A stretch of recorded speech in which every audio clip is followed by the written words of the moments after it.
like to open up the trustee meeting for August 2nd. Start with the pledge of allegiance. Pledge of allegiance to the flag of the United States of America, to the republic for which it stands, one nation, under God, indivisible, with liberty and justice for all. Thank you. Will the Secretary Treasurer please call the roll? Sure. President Eric Schultz. Present. Secretary Treasurer Scott M. Horowitz, I am here. Trustee Ed J. Warner Jr. Present. Trustee William Pell IV is absent, and Trustee Ann Welker is absent. Mr. President, we have a quorum. Okay, great. Okay, so next trustee meeting, the work session is on August 16th, 2021 at 9:30, and the regularly scheduled meeting is on August 16th, 2021 at 1 p.m. We have a minutes acceptance. I make a motion that we accept the minutes for the regular meeting of July 12th, 2021. I'll second it. Ed seconded, all in favor? Aye. Aye. Aye. Communications and then discussions. First one on the agenda is the offshore wind farms discussion with J.T. Cleary. Ed Warner. Okay, we ready to go on this? Yeah. Okay. You want Okay. to give you can either come You to have the to go to- podium or thank probably you. best at the podium. All And right. just state your name and sign in for the record, and then we can start the discussion.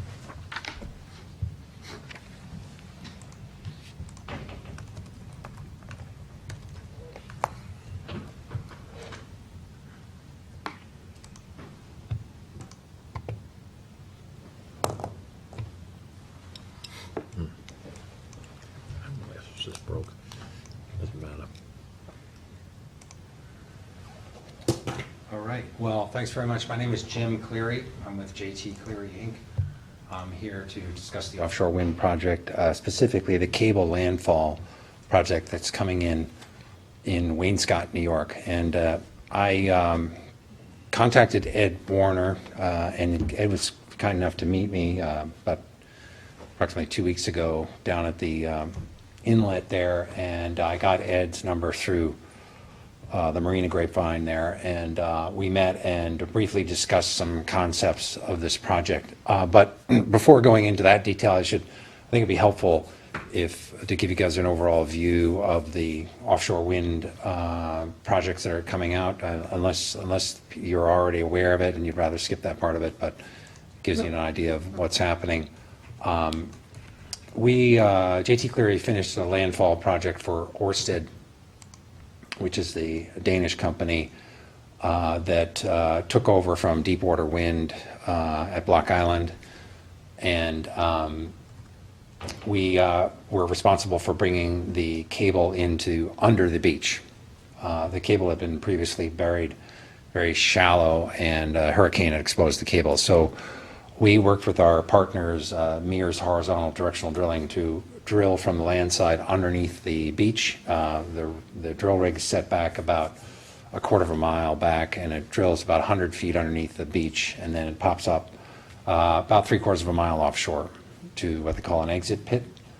And that's where we get involved in the pullback of a conduit that goes underneath the seafloor.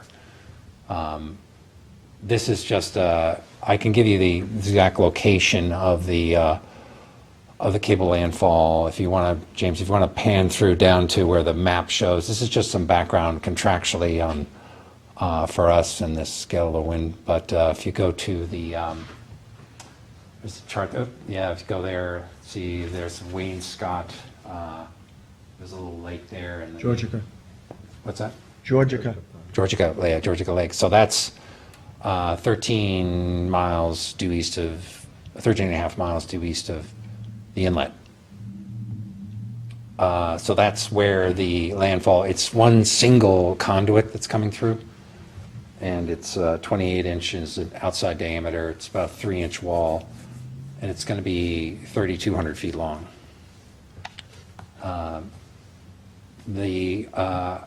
I think we can skip to the drawings now and show you if you go back, James, to the other file. Okay.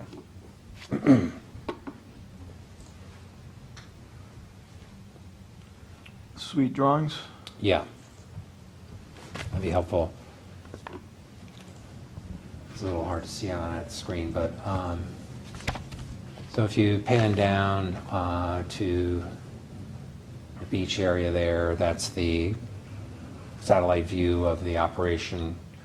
JT Cleary is strictly involved in the offshore operation, which is why I approached Ed on the subject.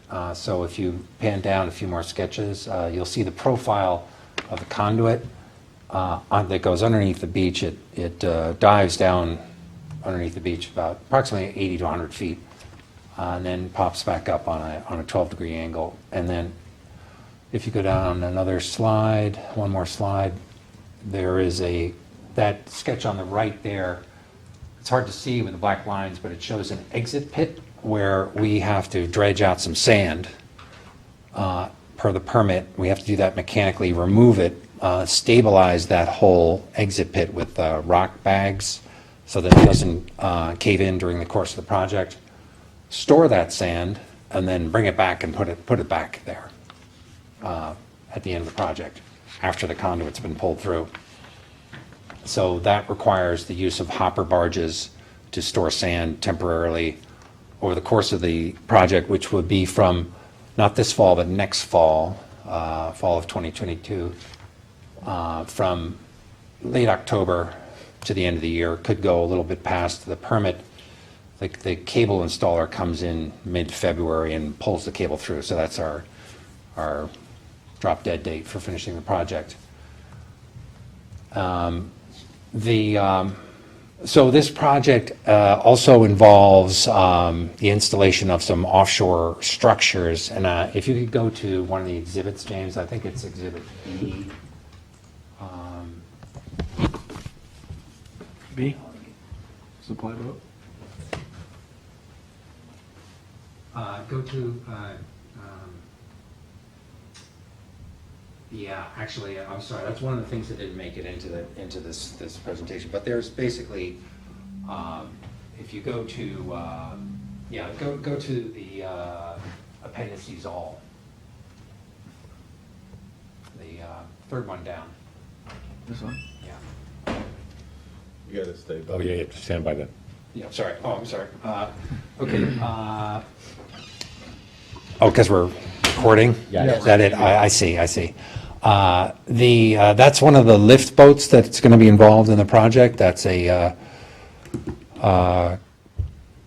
lift boat that we used at Block Island. They're very seaworthy by virtue of the fact that they can lift themselves up over the seas. So they're able to be transparent in that way so that they can stay out there in pretty severe weather events. We don't anticipate them coming in except for named storm events. But that is a possibility that we have to plan for, which is the reason we reached out to Ed so that we could have a place of safe harbor in the event of one of those storms coming through that exceed the capacity of these lift boats, which are significant. I mean, we were out there in 15-foot seas at Block Island and we stayed out. But we don't like to, at the end of the day, it's the captain's discretion. We don't like to call those shots from the office or anything like that. So these people that we work with are Ares Marine, and they have all the meta ocean data from several sources, several forecasts, and they know we do a structural analysis or a site-specific analysis specifically related to the leg strength and the bearing capacity of the soils, and then we incorporate that into the whole marine forecast, and then we call it a shot. We did have, at Block Island, we did bring the boats in once for a storm over the course of last winter. And we had, some pretty big seas out there. So if we pan down, that's the planned view of the lift boat. It has 3 legs. There's actually going to be 2 lift boats of similar size involved, and those legs are anywhere from a smaller lift boat as the legs that are 175 feet long, and the other one is 215 feet. So it's significant capacity for the water depth to get pretty far up above the waves. Really, the limiting factor with these lift boats is not the waves, because the waves go right underneath them. It's the wind speed, which is basically, we like to call it at 50 knots. We'll come in which is a big storm. So next slide, that's just another picture of the lift boat in plan, and I want to show you the, if we go down one more, that's just a chart, sorry. More, keep going. Okay, so now you see in profile, you'll see this diagonal string coming off the boat, the lift boat. That involves a drill string which has to be supported by a large diameter, what they call conductor casing, that gets driven into the seabed. It's 320 feet long, and it's supported on some structures to stabilize it so that it stays out there in all kinds of weather, even weather that these lift boats have to come in with. So there are substantial structures there. What we're going to be doing out there is driving piles that are 120 feet long, 60 feet into the sand. These are large diameter piles, and then we'll brace them off and we'll put the conductor casing on that, and that way we stay at a constant elevation, and the driller can intersect with the onshore driller underneath the seabed so that they can sort of ream the whole hole out, sort of like, we like to call it a dental floss operation at that point, but that's basically what it is, going back and forth. And there is material, most of the material is going inshore, some of the mud and sand is coming offshore, so we have to bring that mud and sand, similar to the dredge sand, we have to bring it to a place and unload it. And one of the things we'd like to do is work with the town of Southampton to use the commercial slip to unload that material if it can be worked out with the commercial fishermen. We're flexible on schedule. And if we could go to that shot that shows the slip. Is it in this one? Yeah. It was the one we brought up earlier. It was the PDF that's showing the red lines of the crane barge.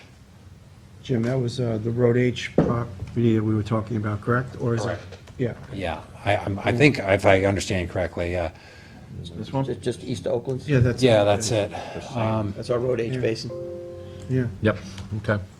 Close. This is something that we don't need to monopolize the slip, but we would like to be able to come in during the drilling operation or during the mobilization phase and demobilization phase to be able to load and offload some materials and equipment from that slip, which is 58 feet wide, as I measured.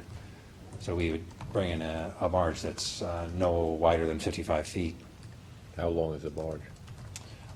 Well, we can, that's 150 feet, so, which is just, that's the scale. We would also have to work around the two commercial fishing boats that presently rent the slips from us. Correct. So this would be, logistically, we'd have to work all that out if it does come that we can use this area. Sure. Or you could turn the barge around. Are you proposing on unloading the barge with a crane or a backhoe or something like that? With a crane, yeah. So on that particular barge itself would be the materials. We would bring it there and then unload it and Right. then push it back out. And then we would, if we could bring up the slide that says storm mooring.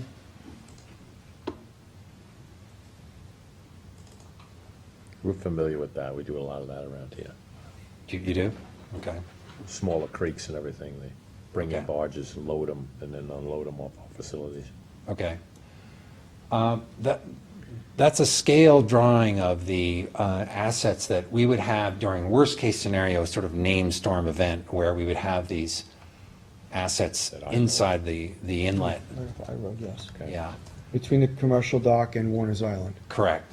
Which is, we discussed that to be the place that's outside the channel, but in deep enough water where we can access. Yeah, it won't interfere with anything. Yeah, so what you have there is a main stake barge, which is the crane barge you just saw in the other picture. You have the supply boat, which I can give you an exhibit there in a minute. And then you have 4 hopper barges full of the sand that came off the dredging, 2 lift boats, a tugboat, and a small crew boat. Can I ask you one question real quick? This material that you're going to be dredging from the seafloor, do you know what it consists of? Sand, rocks, mud? It's like 98% sand. So would it be conducive to putting it on the barrier beach along west of Shinnecock Inlet where we've had erosion But he problems? has to I think they replace it. have to put it back. No, not where the Well, pipe you know- goes, right? What's that? Are you gonna dig it out where the pipe goes? Are you gonna replace material where that pipe goes under the ground? That, well, I'm glad you brought that up, because it was a question we were going to ask you, whether you'd like to receive the sand. Because we can, for us to Yeah. deal with these hoppers and store them and maneuver them, we have to look at it, from our perspective, we have to look at it from a cost perspective. We may just like a contract with somebody like Great Lakes, who could go to a borrow area, that's 10 miles offshore, pull that sand up and dump it for us, and then we wouldn't have to deal with these gaggle of hopper barges. That's what was done last year when we had all of the bad storms here and it was washing over the dunes. We had an emergency dredging situation where the Army Corps came and took sand from a borrow area just east of Shinnecock Inlet and pumped it on the beach.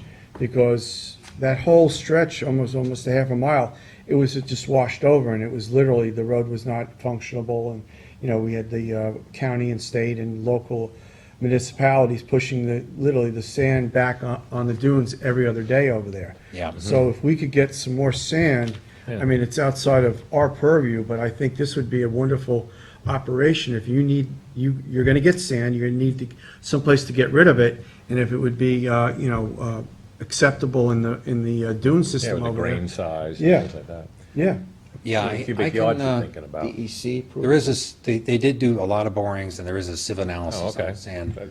and it's all documented. You're all done all on that. I can, I can pretty much guarantee you it's pretty good stuff. I mean, it's How many cubic yards you talking about, do you think? about 4,200 cubic yards. that's Not a lot. Not a Yeah. huge amount.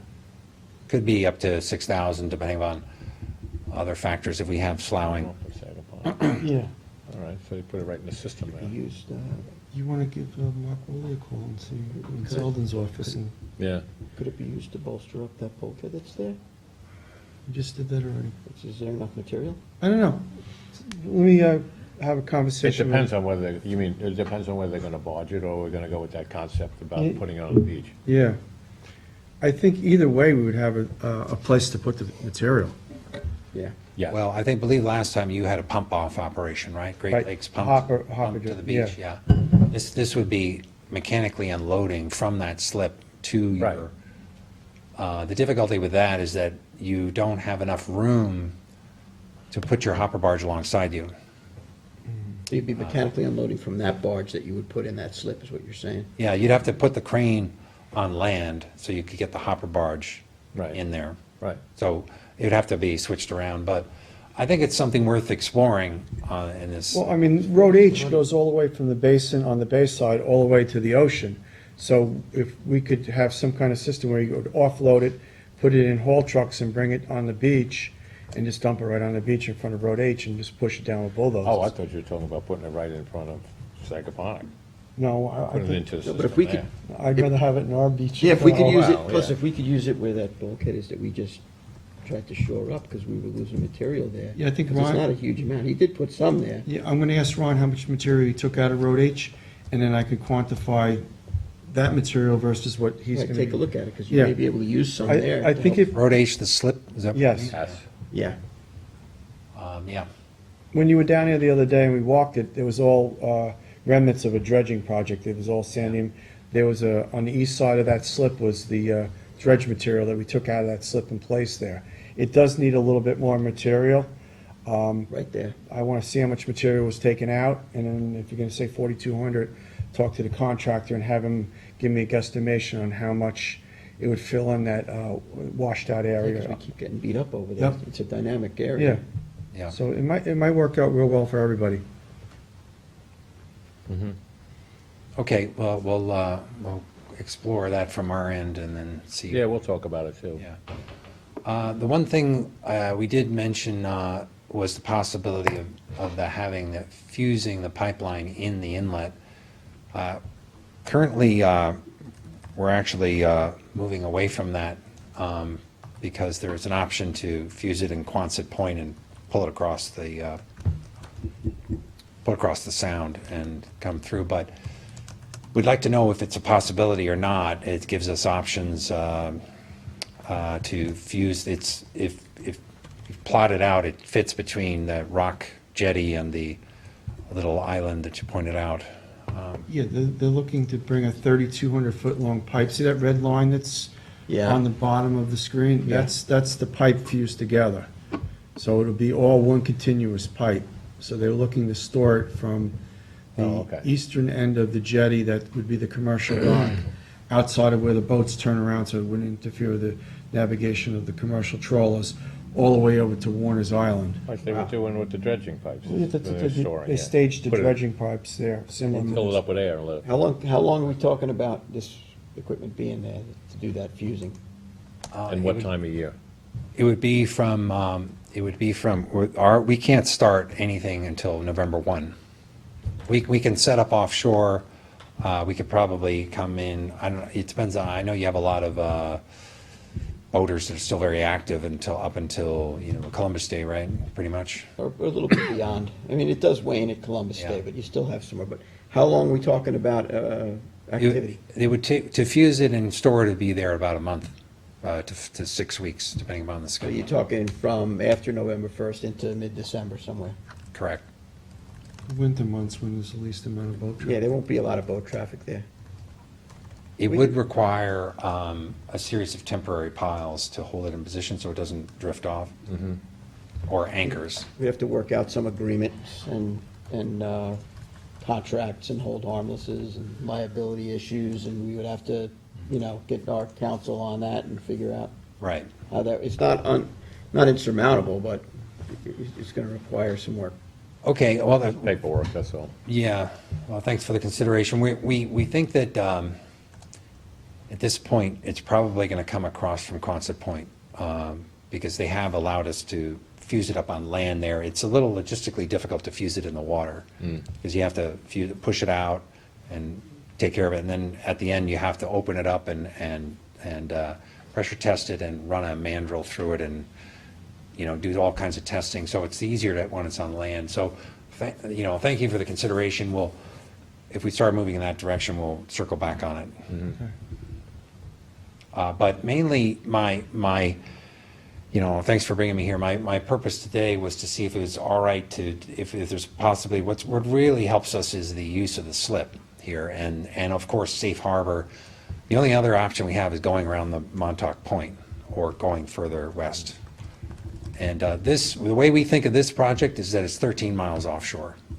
I mean, because the beach may be three-quarters of a mile away, but I don't even like the fact that it's so close. It gives us very little sea room, we would rather, so we're just beyond the breakers, we need to have a good place where we know we can go for safe harbor.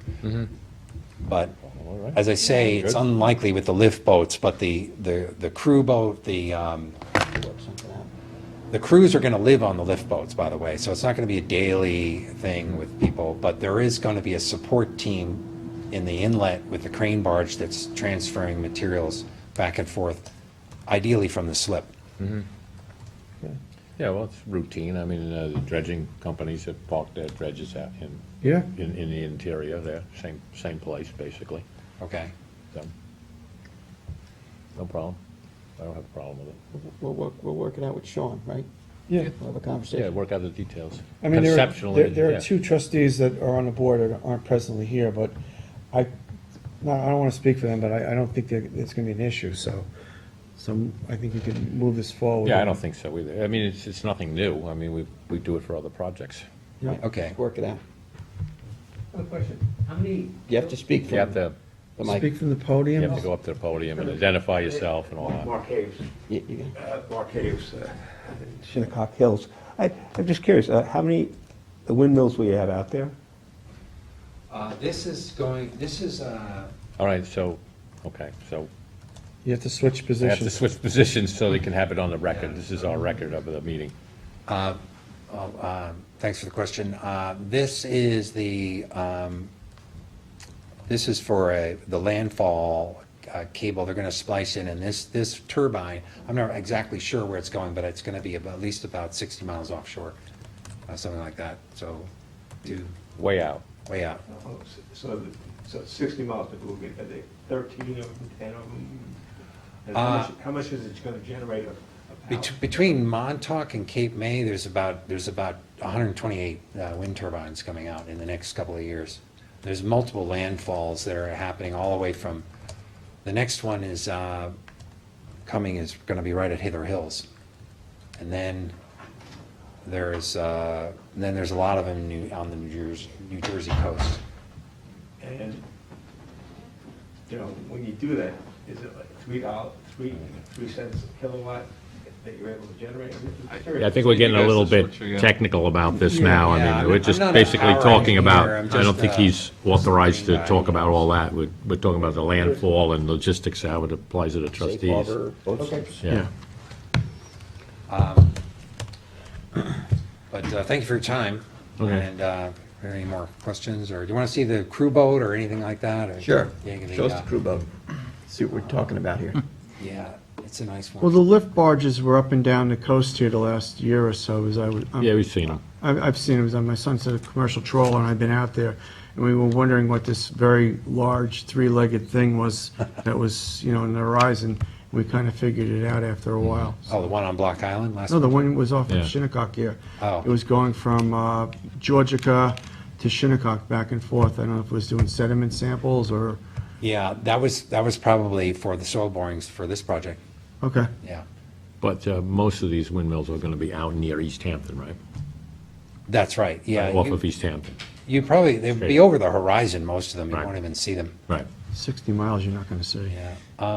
Is this the one, or was there? Yeah, that's the one, the Josephine Miller, How long is that? 180 feet. So it'd be Miller, is that Miller Environmental? Yeah, that's Miller Environmental, correct? Yeah, there's two Millers, there's Jimmy, this is Miller's launch, we're working with Oh, Glenn, okay. Glenn Miller. Yeah, Okay. there's a very similar boat that was tied up to Oakland's last summer to that. I don't know if that was the boat that was there. Well, yeah, it depends whether you're talking to Jimmy or Glenn, you know. They're, I've worked with both of them, but they both supply crew boats. Glenn Miller's launch helped us out last winter. Okay. That's a DP1 boat, so it's dynamically positioned, so we have to bring the casings out, and then, because we're on a lift boat, we have to reach down and make sure that boat doesn't move while we're lifting it, so. You know, our intention here is, because it's the winter and we're gonna work above the water or underneath it, we'll have some diving work involved there too, so. Okay. Thanks very much. Okay, thanks for coming. Appreciate it. Thank you for the presentation.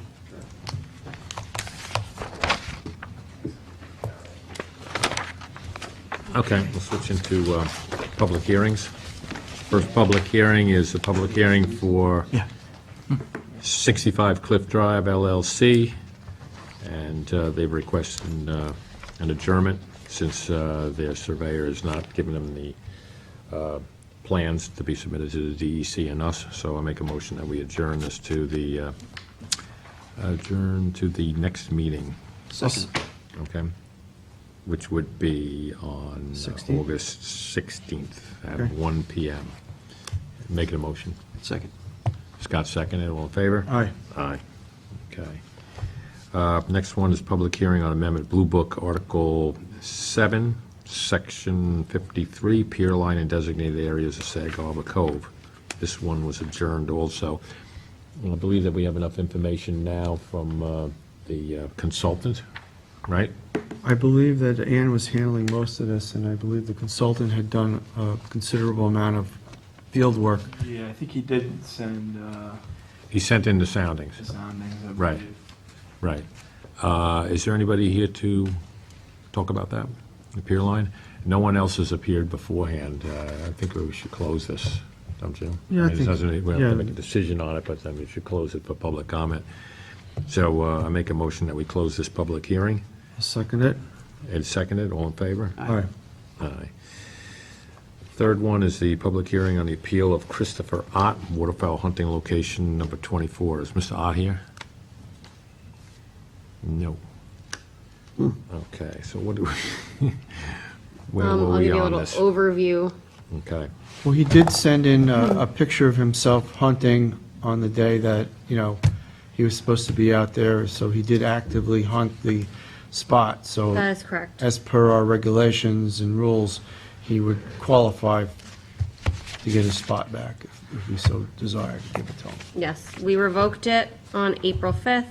He sent in an appeal within the 30 days that the resolution said you had to appeal by. So he was well within that Right, timeline okay. there.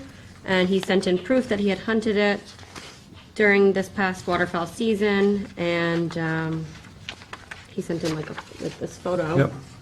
Okay. Sent it to the Bay Constables. They were good with it. So we can close that. But wanted to leave it up to you guys. What was their recommendation?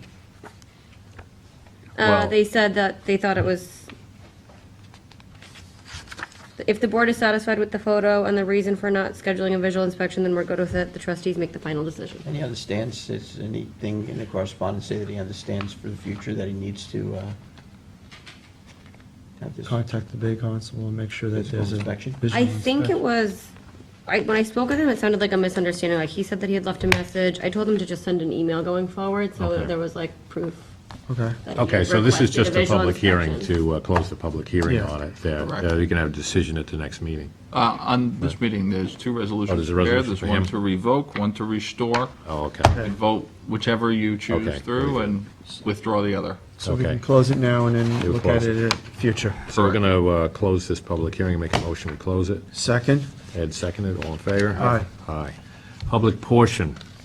Anyone here from the public who wishes to speak on any matters? Yes. Come on up. over to the podium. I'll sign in. Sign in. State your name for the record.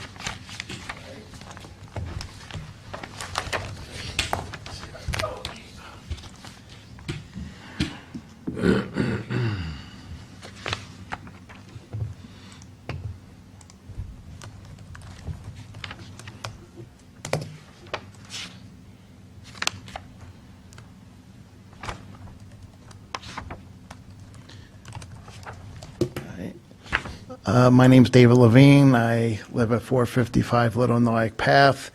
I think it was 2 meetings ago that was a virtual meeting that I discussed some of the concerns about Little Noack Path. As we all know, it's a trustee road. We discussed the fact that most trustee roads are roads that really lead to water. Little Noack Path is more of a, become a major road, even in the 5+ years that my wife and I are living there. Prior to that, we lived in Southampton for 21 years, and in the North Sea area. Anyway, after we bought the home, we realized that, we found out it was a trustee road. You guys have been great trying to help us out when you can. However, when the road was declared a trustee road, there was probably, 100 years ago, maybe there was a couple of houses there, who knows? Now there's like 60+ homes. Since we're living there, there's probably 6 or 7 or 8 huge homes that were built on that road. And the concerns that I stated were, when I talk about safety, we all agreed that all roads, all Southampton residents should be treated fairly and should be protected. And, the one major thing that road is missing, which came up when there was some huge fires on the road, there's no fire hydrants on the road.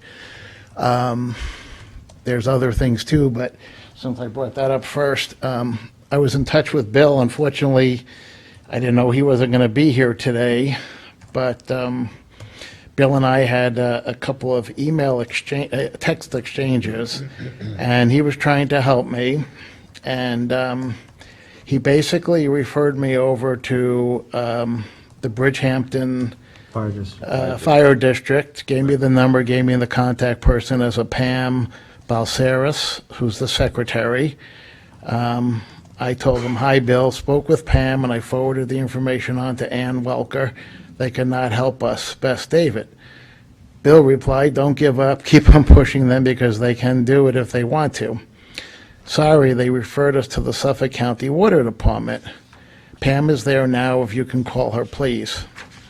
Bill then replied, I have to ask if they can put a well in since there's no Suffolk County water. You have to ask them to put a fire well to pump the water. Then I said to him, it seems like they do not want me to tell them anything. I called back and talked to them a number of times, and I said, all she does is deflect me. Please let me know what she tells you. She told me that she used to work at the Suffolk County Water Authority. Last conversation with Bill on this text was, I'll call her tomorrow morning. I said, thank you. I then followed up and asked him if there was any luck with Pam. And then I followed up again. I just never heard back from Bill about his conversation with Pam. So that's, major concern. There were since we're living there, I think there were two major fires. Both caused the homes to burn down to the ground on Little Noack Path. Should be a concern to every resident on the road. So that's one thing. The other is the road is like a shortcut road now. It's very busy during certain hours, and not only busy, but the weight of some of the trucks that go on the road. There's a couple of new potholes on the road because of that. When you're going on Little Noack Path towards Deerfield Road, and you're in the right lane, there's a new pothole there, something that had been fixed prior that's now like opened up again. And there's several other potholes as well. So there's sort of speed problems, there's traffic problems. Along with those problems, the road is narrow. It's a narrow lane road. You got landscapers, they don't go into people's driveways. They just leave their trucks on the road. Sometimes they'll be nice enough to put a couple of cones out, most of the time not. So that also is a big danger problem. I don't know, people are honking their horns all the time on the road. So that's another problem as far as, potential accidents.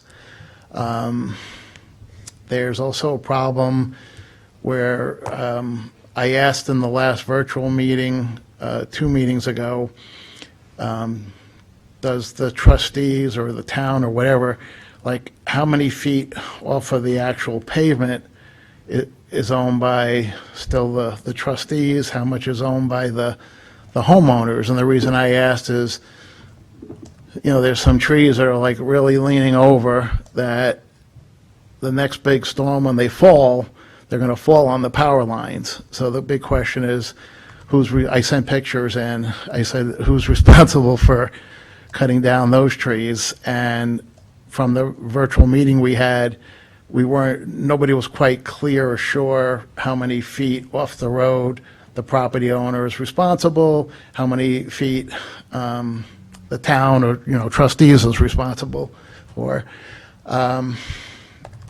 There's other problems where landscapers or somebody, they just decide there's there's like some deep ravines, so it's either convenient for them or whatever, but they dump, tree brush or whatever you want to call it, tree stuff, So, there's a concern about fires. We've been lucky. July was the wettest July, so hopefully, everything will stay wet, but, there's some concerns about just fires popping up. Somebody, when things get really dry, people fling a cigarette, God forbid, or something out of their car. So there's just a number of issues with the road, and you guys have been great helping us, with us, like the snow plowing, since I, moved in there.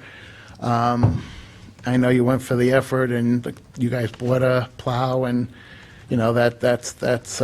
that's been a big help. We're here 12 months a year, so appreciate that.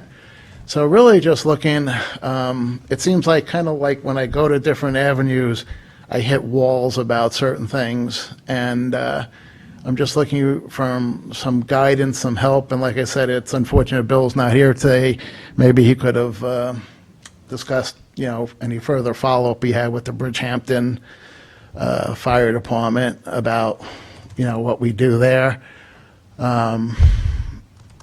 I know it's hard. There's, like I said, 60-plus homes.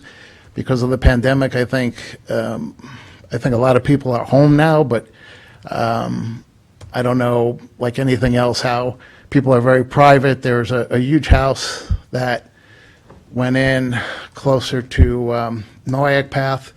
It's like the third or fourth house up the road. It's an even number house. Somebody said it belongs to Lefrak or some very wealthy family. Sometimes my wife and I will try to talk to some of our neighbors.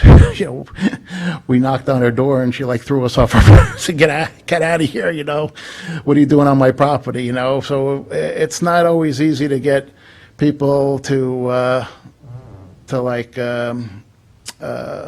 come together as a community, I guess is what I'm trying to say, in some respects. But just looking for some more direction and help today, how we can make it how we can maybe move some things forward, Where we are right now is that we were supposed to have a meeting with the supervisor to try to straighten some of this out, and that got canceled, so we're waiting to hear about another meeting to be set up. But, the trustees have inherited these roads, and it's not quite positive that we actually own them. So that has to be worked out. We've been maintaining them because they were told are ours, they're ours, but there's some question on that. Question, so how, when is that next meeting? You said it was. I don't know, we haven't been told yet, but, the town board has just as big a stake in this too, because, we really don't have the funds to maintain this. No, I understand that, And we're burning yeah. up time for our maintenance staff taking care of these roads that we quite possibly do not own. I mean, this was all thrown back on the trustees back in the 70s and the 80s, thinking that, they're old roads, so they must be trustees, but, now that it's getting, and there was never really any maintenance on them, they were just dirt roads. Yeah. Right. Now this requires all this maintenance, and, we don't have the budget for it to do this work. So, and the town highway superintendent only takes in roads that come up to town specifications. And that's quite a expensive proposition on some of these roads, is the grading and the drainage and all the other amenities that have to take place. So all this has to be worked out. There's a tremendous amount of private roads and these so-called trustee roads and just all dirt roads all over the town, and it really has got to the point where it has to be addressed in some direction, gone to maybe introduce a reduced road specification standard that the town can take in, or the town start another division to take care of these roads, or to adequately fund the trustees with staff to maintain them. Because right now we have seasonal staff that can only work a certain amount of hours a year. And we need them for buoys and navigational aids and taking care of all our facilities throughout the town. And all that time is being burnt up on these roads, so consequently, in about another month or so, we're not gonna have any, part-time staff we're gonna have 3 guys to take care of 26,000 acres and 100 ponds and all the shorelines and all the, we get a list every week of what they do. It's quite a lot. And now we're gonna be short-staffed because of that, so something's gotta happen really soon. So, I understand all that, and I know, and you're in the middle of it, I know, but- I try to see a big picture. I was in business for 40-some-odd years, So, and Liam, could I just, a couple things that I, listening to you talk, and I'm Ed Warner, I'm from, Hampton Bays. My area is around Canoe Place Road, and we do have a trustee roads over there. And you're talking about limbs being over the wires. Well, first off, that's PSEG. You should contact them and have them come look at these, wires in the trees. Because we don't have a tree trimming, Right.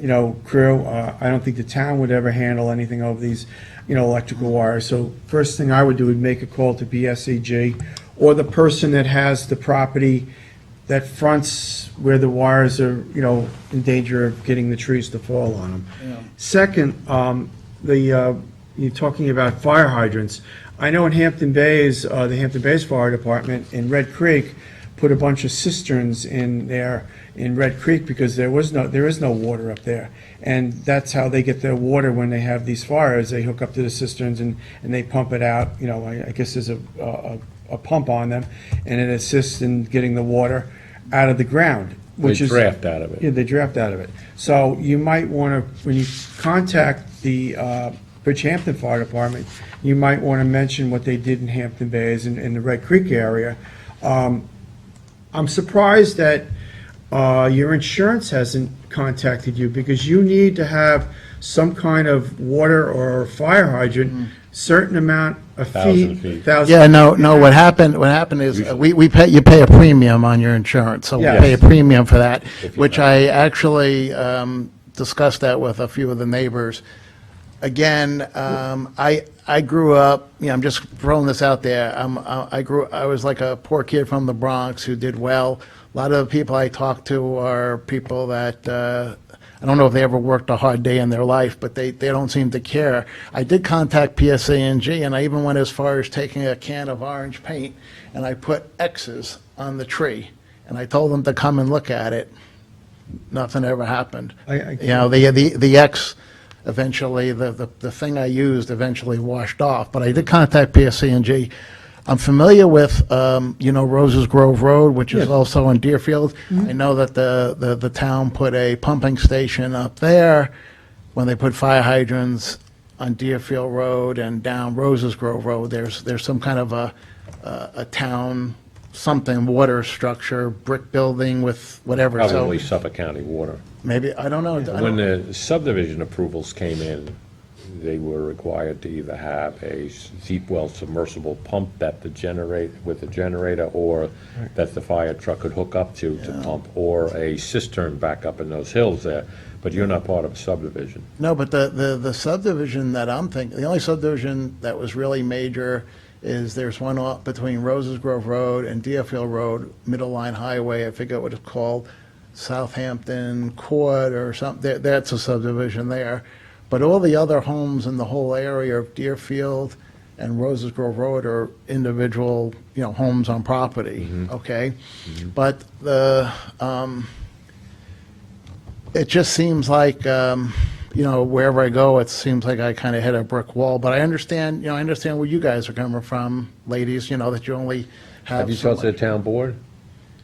No, I haven't talked to the town board. I think that's- I that's will. the next When, step. when is the next meeting with the town board, do you know? Our meeting with them? No, well, I Oh. can come, Theirs is the 10th, I think. when could I come, when am I allowed to come? Am I allowed to come when you guys are there? No, that's a We don't go negotiation there. with the supervisor. Very rarely, only if it's a special joint Yeah, session. no, it's not that. I guess what I'm trying to say is, okay, so who, I just go somewhere in this building and find out? Right next door. All right, find out when there's a Secretary to the next. supervisor is there, and she can tell you when. When the next town meeting. is, and then Okay. they have a public And you- portion similar to And this. you might want to speak to Jackie and ask her which one of the town councils is the liaison for maybe Bridgehampton Fire Department, if that's your fire department. Yeah, when there's a sign on. Yeah, but you talk to the town Says entering council. Bridgehampton Fire Yeah, District, right? Talk to the council person in that area that might be the liaison to the, maybe Bridgehampton Fire Department, Hampton Bays, wherever, whichever your area is in, and discuss that with the council person so that they can put it on the agenda for a discussion. Okay. Yeah, each council person takes up different Right, roles, yeah. Liaisons to certain. So that I'll do, and then you folks don't know when you're going to have the next meeting with the, haven't been No, we contacted don't. yet. And now, just to get the record kind of straight, you do understand, and I've heard you say, that we're doing the best that we can. Yeah. With the staffing and the assets that we have in the interest of public safety, right. right? Plowing and putting the salt and the sand, and we do everything that we possibly can, but there is a much larger, complex issue surrounding this whole thing with many, many moving parts attached to it. That is, it's really going to take quite a bit to get this thing to go. We're doing the best that we can. We're supposed to have some meetings scheduled. People are doing their due diligence on this, but it is taking some time to do that.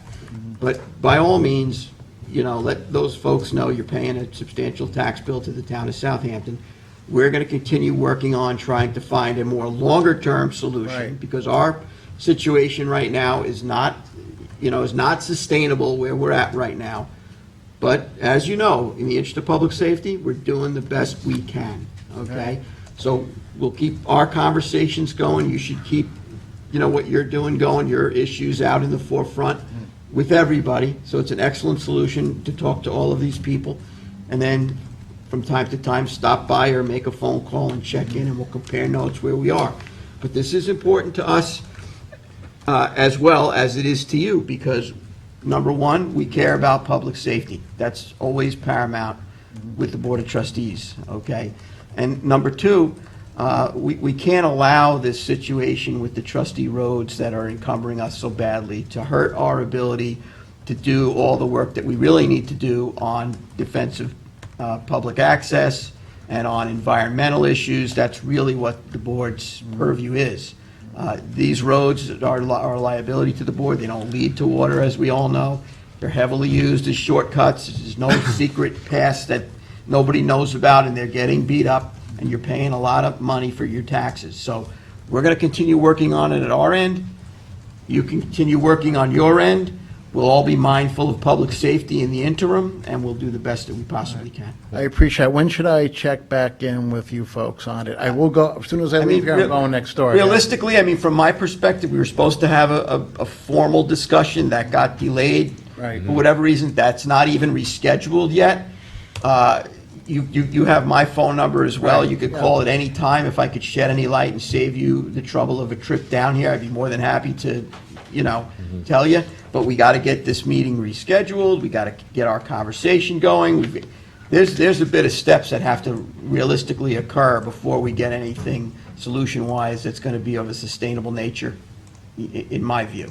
Okay? All right, well, I'm retired and I'm a patient guy, so I'll keep working on it, but I'm not retired, but Well- I'm a patient. well, I was forced to retire because of You my can- health reasons, You can yeah. help us by advocating to get this I'm going to go straightened next out. door right now, believe me. I try to be very nice, I just want to try to Regulating get speed something on trustee roads. resolved, you We're know? deputizing you as Police? sixth trustee.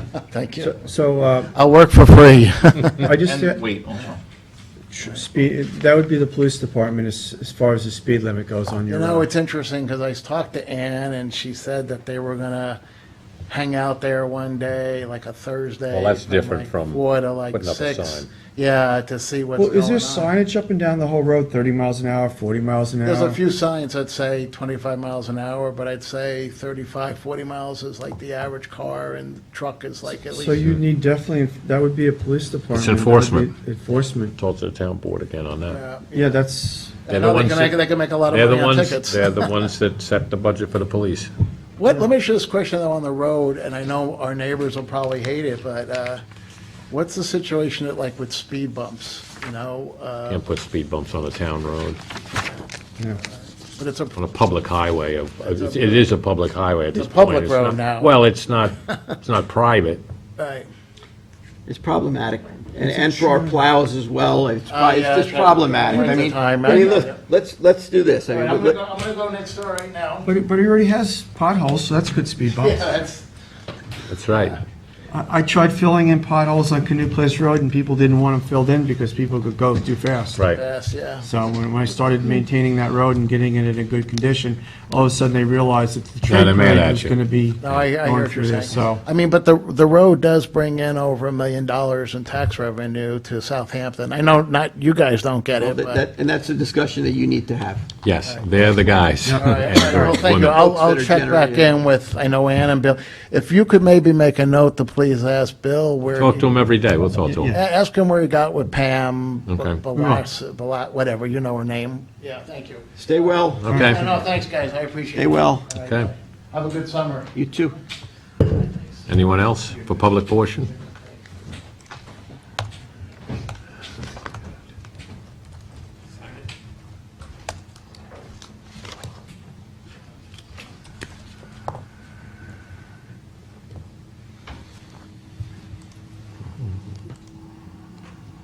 Yes, my name's Mark Haves. I've been on a couple of the video, and I figured I'd come in live to talk about Far Pond.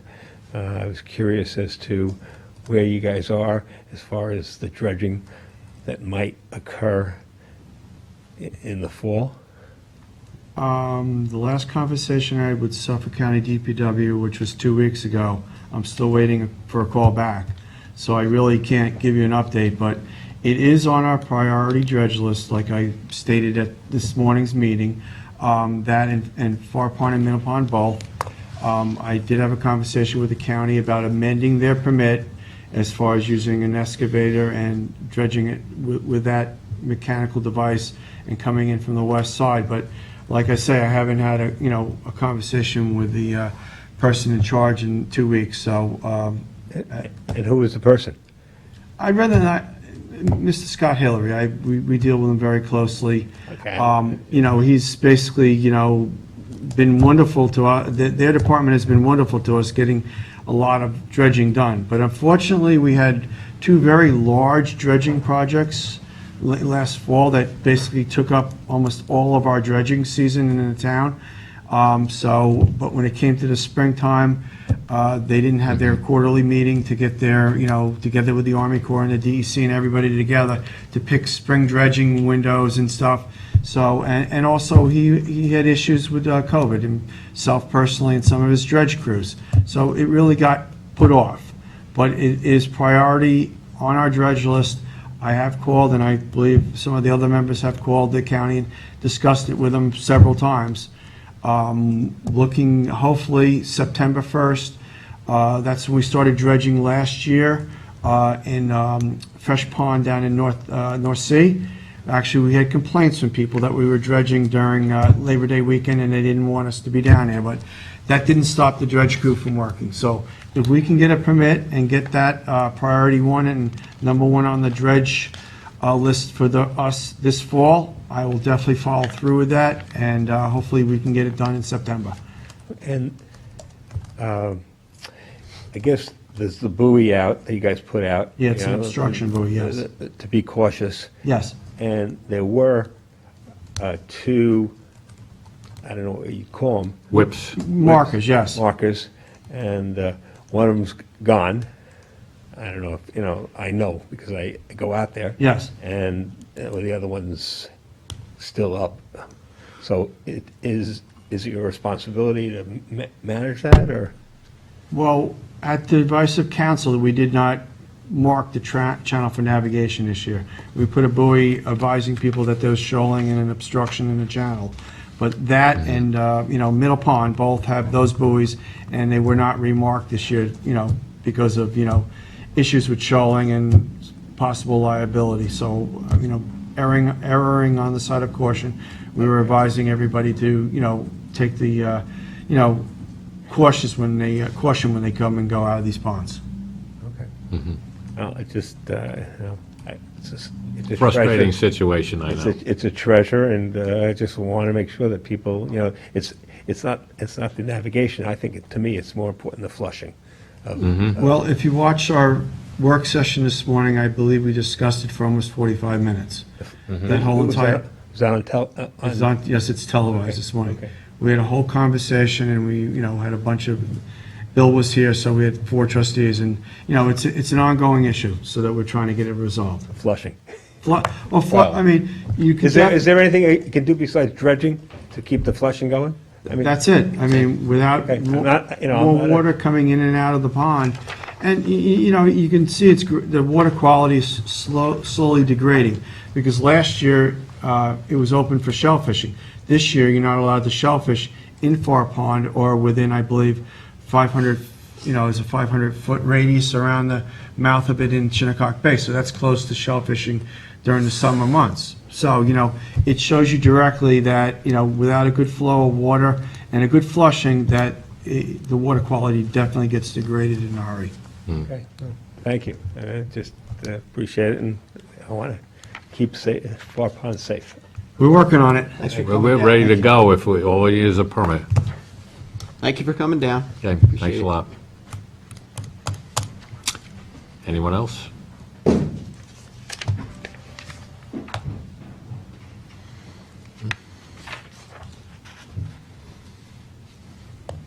Good afternoon. Hi, I'm Marguerite McCarthy from Hampton Point Association. I'm here to follow up on the permit that was tabled at the last meeting. Yeah, that's on for resolution today, actually. That's yours, right? 2021-161. It was tabled for some due diligence by Assistant Town Attorney Sean Cambridge, and I believe our procedure was correct, and you could speak to that. Right, you are going to apply for a permit on that. Lifelong permits violate the rule against perpetuities, therefore they're not valid. So you really do need to apply for a new permit on this. Which he has already. Right. Okay, Yes. but It's on this for was a resolution. permit to have a seasonal dock. It's not something that, why would it need to be re-permitted at Well, this point in you time? already applied for it, so it's before the board today. Changed elevations. We changed elevations. We Right. changed the elevation. Right, Well, the analysis of whether you needed a permit or not, you certainly do. A lifetime permit is not valid. Is that true? Correct. You're changing the specifications now. No, I'm not changing the The specifications. elevation. We're just, so the tides have changed, and now at high tide, sometimes this dock is underwater. Right, So what we're doing is we're just raising it correct. above high tide, and that's the code. The code doesn't specify how long your poles would be. The code specifies how high your dock can be above high tide.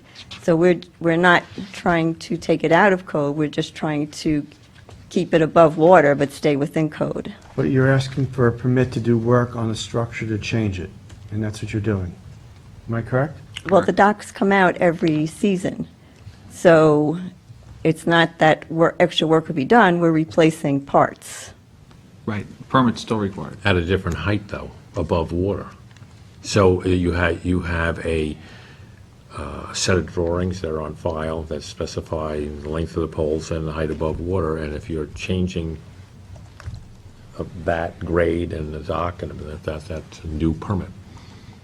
But it would still be seasonal. Okay, but the original permit did not specify the length of the poles.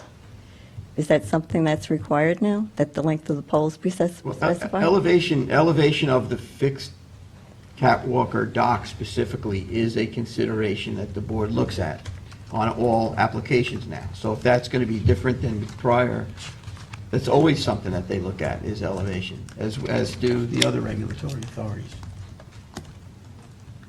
So you did the procedure correctly. What you did is correct. You're 100% correct in how you've handled this. You've done nothing out of the scope of procedure at all. That's ready to be approved. Yeah, you're fine. Okay. You did everything correct. You're correct. Okay, all right, great. All right, well, thank you for considering my questions. Have a great day. Okay. That leaves no one else there, so we'll go into permits. First one is 2021-169, is the application of Alan Manheimer, 7 Reynolds Drive in West Hampton, and that was to reconstruct a smooth-faced timber bulkhead. So I make the motion to be approved. Seconded? Ed seconded, all in favor? Aye. Next one is JMO Consulting for the application of Trumpets LLC, trustee resolution 2021-170. That was working on the bulkhead also. I'll make the motion that be approved. Seconded? All in favor? Aye. Aye. Next one is 2021-171, First Coastal for Kelly Hoffman. There were a renewal application of the Hampton Court and Marina condominium permit, maintenance dredge, so that's a renewal, so I'll make a motion we approve that. Second on that? Ed seconded, all in favor? Aye. Aye. Next one is 2021-172. That's recall and amend trustee resolution 2021-108, application of 152 Dune Road. This is to clarify a length on a, I can explain it. what? I can explain it. Yeah, okay. So, the trustees at a work session asked if the applicant could reduce the amount of walkway behind and put in certain shrubs and stuff for the plantings. the applicant had asked to, she had some health issues, so she asked to table it because it was put on for the couple of meetings, and then it accidentally got approved because she never responded with the plans. So it got approved with the older plans. We did receive the new plans and new cover sheet, so now it reflects that section of buffer as well as a smaller walkway, and then she also changed the walkway from 7 feet to 4 feet, which is code compliant as well. So everything that you guys asked for has been done, and now reflected in this new amendment. Okay, make a motion to approve it. I'll second it. All in favor? Aye. Aye. Scott's next. Okay, so now I have the 2021-161. It's the application that we just a few minutes ago discussed for the Hampton Point Association right-of-way. And as I stated, they did come to the board for a permit as required, and it does meet Blue Book regulations and satisfies the town attorney's requirements as well, and I recommend it be approved. Second that one. Ed seconded, all in favor? Aye. Aye. So we've That's a got, long one. I'll do Ed's, Bill's, I guess. Trustee Resolution 2021-173, this is for the town of Southampton to redo the culvert down at Alewife Creek. It's a long explanation, but we all know what it is. Right. To Yep. keep that body of water open to the sea for the Alewifes to go through. So I make a motion on that. second. Scott seconded, all in Yeah. favor? Aye. Aye. Okay. Now we're down to either the Yes. withdrawal or approval of the reinstatement of the waterfowl. Okay, right. Hold on one second. I want to make sure we get this right here. Yeah. All right, so 174 is to restore, 175 is to 174. revoke. Okay. I'm going to make a motion on 2021-174 that we reinstate the waterfowl hunting location because of his appeal on Christopher Hott. I'll second it. Ed seconded. All in favor? Aye. Aye. And you want to just... 175 is canceled. Do you have to formally withdraw it, Sean? Either withdraw it, downvote it. Your choice. Oh, I'll make a motion that we withdraw 2021-175. Scott seconded. All in favor? Aye. Aye. I'm going to table that other one, 176. So I got 2021-176. This also has to be tabled till the next meeting. It was a discussion about the home rule message, and we're short 2 trustees, and it really requires a full board to have that conversation. Correct. So Okay. my motion is to table it till I'll the second that. Ed seconded. All in favor? Aye. Aye. I have 2021-177. This is an acknowledgement that we have graciously and finally and appropriately, very appreciatively received payment of $9,856 from the Village of Southampton as a contribution towards our piping plover program, since we're operating it throughout the entire township. And it's very much needed and appreciated, and I would like to make a motion to approve this resolution to accept these funds. I'll second that. Ed seconded. All in favor? Thank you, Scott. And thank you to the Village of Southampton Yes. for their Village of Southampton, contribution thank and you. helping out. Our Plover staff and everybody does a really good job. It's very important to maintain that program. It's a very well-run, established program. The Threatened and Endangered Species group does a great job, and we also do that with the mindfulness of the maximum amount of public access for the people of the town. It's a delicate balancing act, and I think it's done very well by all. It does require money to make that go, to pay these people that work so hard out there on the beach getting dehydrated every day, burnt up by the sun. So thanks to everybody, thanks to the village, and let's keep the good success going, and let's keep public access going as best as Yep. we can. And James... That's would what you we're like here to- for. Like to know wherever there's any updates. Is there any updates you want to give us as far as the plovers in the village? Are we over? Or is it coming close to... There's still some closures throughout the town, Okay. but the biggest update is the picnic area is now open. Yeah, picnic area is big to be open. Everybody loves that. Yep. Salt of our community Yep. goes there to enjoy that with their families. It's really important. And can you please let the public know where they can find all this information? Yes, it's on the Southampton website, Okay, where the beach closures, 4x4 closures map. Yep. You can zoom into anywhere in the town to see if it's closed. yeah, thank you, James, and thank you, Jessica, for putting that on there for the public to see. They gratefully Okay. appreciate it. Yep, 2021-178, you want this one, Eric? You want me to do it? you can do it. All right, so we have a resolution here to authorize purchases from Riverhead Building Supply. Our requirement is that any purchases over $1,000 require this resolution. And we have various items that need to be picked up for the maintenance of our various properties. I'd like to get this approved. Second. Ed seconded, all in favor? All right. Okay, next resolution, 2021-179, that's the resolution to authorize me to sign a letter of permission for Southampton Animal Shelter to use Lake Agawam parking lot on Saturday, August 7th, 2021. Make the motion. Second it? Ed seconded, all in favor? Aye. Aye. Ann's next, I'll do hers. That's a resolution on 2021-180, authorizes me to sign a letter authorizing granting permission to engage in Phragmites removal with Long Island Invasive Species Management Area. I'll second that. Ed seconded, all in favor? Aye. Aye. Bill's next, trustee resolution 2021-181, issue permit to Mark Zitman for a beach event at 380 Fowler Street, Watermill, Saturday, September 4th, 2021, 7 to 12 p.m. Second? All in favor? Aye. Aye. Next one is 2021-182, is to designate the lead agency for the purpose of SEQA in connection with the pending application amendment of a 10-year maintenance permit for the dredging of Mecox Bay.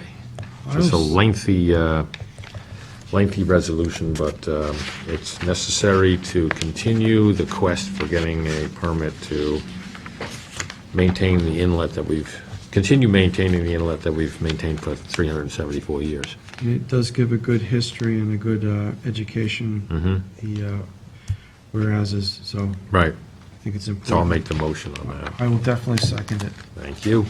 Ed seconded, all in favor? I will say aye. It's very important, so let's get it done. 2021-183, Budget and Finance, per the recommendation and review by the Town Controller.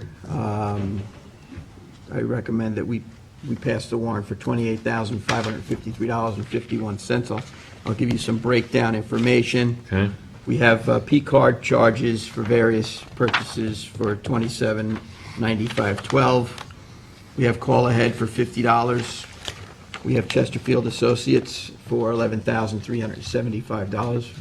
Various projects there. Coastal Commercial Property, $2,880. Creative Safety Supply, $1,608.67.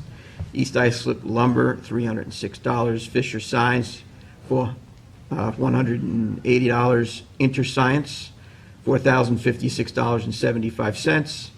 PSEG, $157.47. Riverhead Building, $1,610.04. Suffolk Environmental, $562.50. Reimbursement to the town of Southampton, $2,214. Verizon Wireless, $350.41, and the WB Mason Company for $407.55, for that grand total of $28,553.51. good. Second it. Ed seconded, all in favor? Aye. Real quick question on, we're talking about finance. Where are we as far as paying the contract to Chesterfield as far as CPF funding for MECOX? We've been working on that. That's been out of our control, obviously. Apparently, there was a bit of a log jam going on over at the CPF office. I've had various phone calls over to Lisa Combrink, and I think that the comptroller was providing them with some additional reinforcements to help them get their checks out. They were jammed up in paying, all of their contractors, not just Chesterfield. I've spoken to Chesterfield several times. I've spoken to the folks over at CPF, and it seemed to me as though everybody was working through the situation. Obviously, we've paid, our bills as diligently Right. as we possibly Right. can. That's why we get the contractors to work for us, because we Right. pay our bills quick. Right, I was able to intercede as best as I possibly could, but, there's a nationwide shortage of getting staffing, all over the place, and it's difficult, and I know that they were doing the best they could to work through that situation, and to my knowledge, it was getting resolved. Good. Okay. Thank you, Okay. Scott. Yeah, my pleasure. And also, as you know, I did meet deadlines for capital projects and other issues, and we could discuss that further for hopefully some future projects Yep. for the trustees. Good job. Great. Anybody else have it? No, I think we've got exec coming up, right? Okay, make a motion that we close the general meeting and go into executive session for legal discussions. Second. All in favor? Aye. Closed.